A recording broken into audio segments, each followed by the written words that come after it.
Welcome back. ఉగ్రభూతం మళ్లీ జడలు విప్పింది. క్రూరంగా కూరలు సాచింది. కొన్నాళ్లుగా ప్రశాంతంగా ఉన్న భారతదేశం మళ్లీ ఉలిక్కిపడింది. భారీ బాంబు పేలుడుతో దేశ రాజధాని ఢిల్లీ దద్దరిల్లింది. ఇప్పటి వరకు 13 మంది మృతి చెందారు, చాలా మంది గాయపడ్డారు. సాయంత్రం 6:45 కారులో బ్లాస్ట్ జరిగింది. హై సెక్యూరిటీ జోన్లో ఉండే ఎర్రకోట దగ్గర పేలుడు జరగడం కలకలం సృష్టించింది. Red fort metro station gate number 1 దగ్గర భారీ శబ్దంతో పేలుడు సంభవించింది. బ్లాస్ట్ శబ్దం జామా మసీదు వరకు వినిపించింది. పేలుడుకు ఉగ్రవాదులు ఐఈడీ వాడినట్టుగా ఇంటెలిజెన్స్ వర్గాలు భావిస్తున్నాయి. పేలుడుకు సంబంధించి పోలీసులు ఒకరిని అరెస్ట్ చేశారు.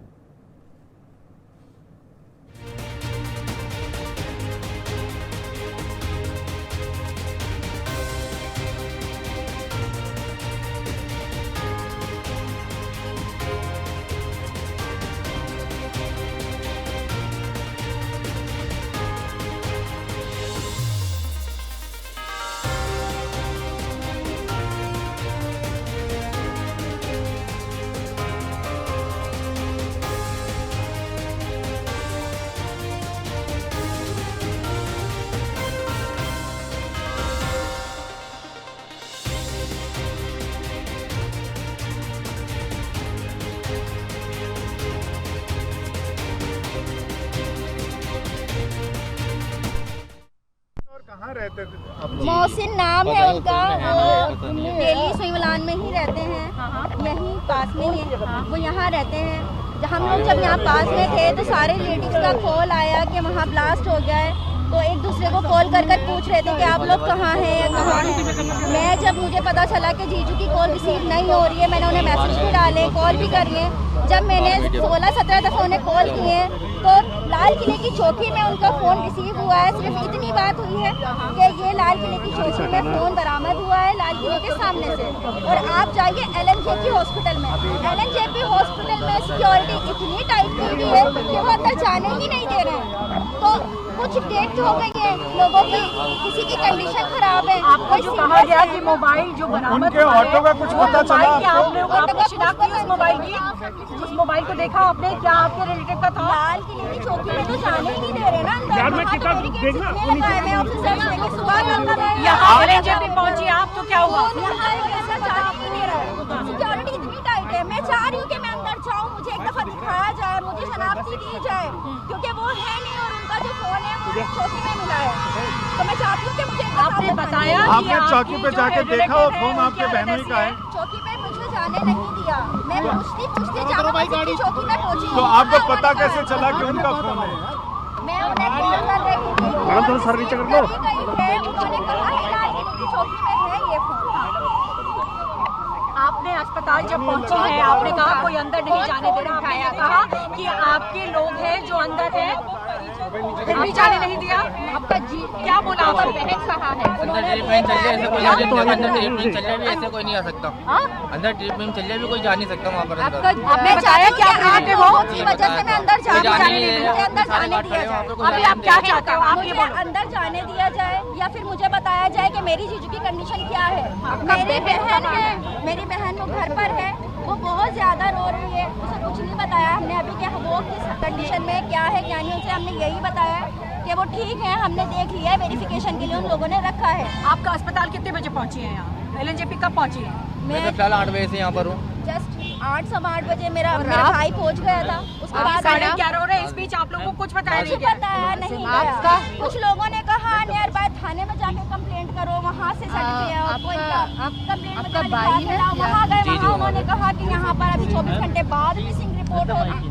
तो इन लोगों के चक्कर में हमारा जो पेशेंट है वो अभी उसको कुछ पता है कुछ नहीं पता। ये जो मूवमेंट हो रहे हैं VVIP के, इसकी वजह से आपको लग रहा है कि ये दिक्कतें हो रही हैं? ये दिक्कतें हो रही हैं कि अमित शाह आए हुए हैं, कमिश्नर यहाँ मौजूद हैं, इस वजह से नहीं मिलने दिया जा सकता। सिक्योरिटी इतनी टाइट की हुई है, तो इन लोगों की वजह से हम लोगों का नुकसान क्यों है? या तो आप बाहर अनाउंस करा दीजिए कि आप किसी कौन सा बंदा आपका डेथ हो चुका है, किसकी कंडीशन खराब है या कुछ भी है। आप रिलेटिव्स को तो बता सकते हैं ना कि उनके साथ हुआ क्या है। पेशेंस रखो, ये क्या मसला होता है? पेशेंस रखो, कितना पेशेंस रखेगा इंसान? एक बार फिर से आप बताएंगे आपके रिलेटिव का नाम क्या है? मेरे रिलेटिव का नाम, मेरे जीजू है, मोहसिन नाम है उनका, रिक्शा वो यहाँ पर चलाते हैं। उनका फोन लाल किले चौकी में बरामद हुआ है। उन्होंने बताया है कि लाल किले की चौकी में आप आ जाओ। वहाँ मैं पहुंची हूँ, वहाँ उन्होंने मुझे फोन ना दिखाया है ना कुछ के। वहाँ पर पुलिस वालों ने बीच में ही रोक दिया है कि आप आगे नहीं जा सकते हो। ठीक है, जब हमें बीच में रोका जा रहा है तो फिर हम कैसे मान लें कि अंदर ट्रीटमेंट चल रहा है? हम कैसे मान लें हमारा पेशेंट ठीक है? देखिए जाहिर तौर पर यहाँ पर जो लोग घायल हैं, अपना नाम, मैम आपका नाम, एक मिनट रुक जाओ मैम, एक मिनट ऐसे कैसे रुक जाएगी मैडम? अरे भाई सब अपना करना।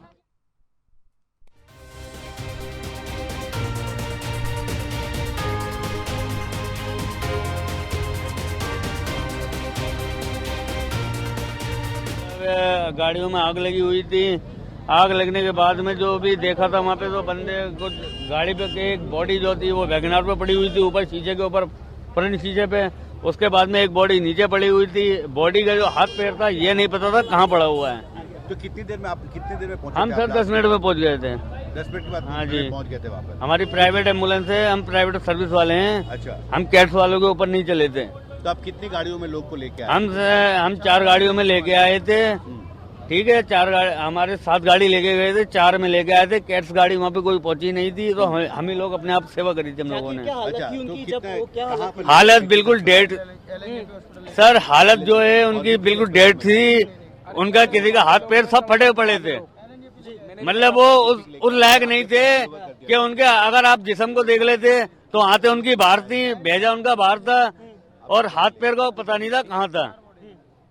ठीक है ना, तो और टुकड़ों का ये नहीं पता कि टुकड़े कहाँ कहाँ मिले हमें। क्या वहाँ अफरा तफरी का माहौल था जब आप पहुंचे तो? क्या सर जिस टाइम मैं पहुंचा था वहाँ पे बहुत अफरा तफरी का माहौल था। वहाँ 5 ब्रिगेड वाले गाड़ियाँ आग बुझा रहे थे।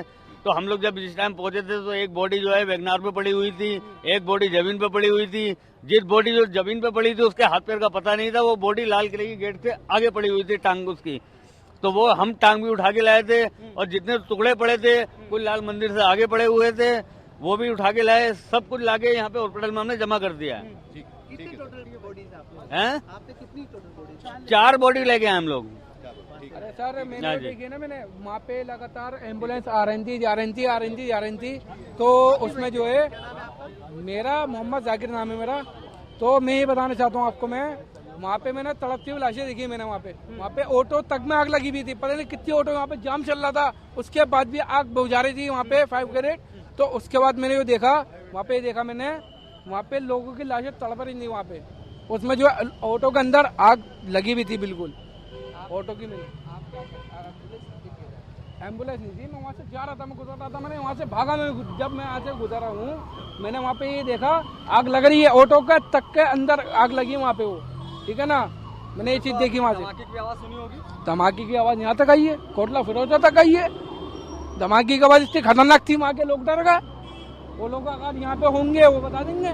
कोटला फिरोजा आपने देखा ये क्या नाम है? अरे नहीं यार, ये कब्रिस्तान के बाद जो है यहाँ पे, यहाँ तक धमाके की बात आई है यहाँ पे। क्या करते हो? मेरा प्लम्बरी काम है, मेरा जाकिर नाम है। ठीक है सर, ये जाकिर भाई भी और हम सब वहाँ पर उपस्थित थे।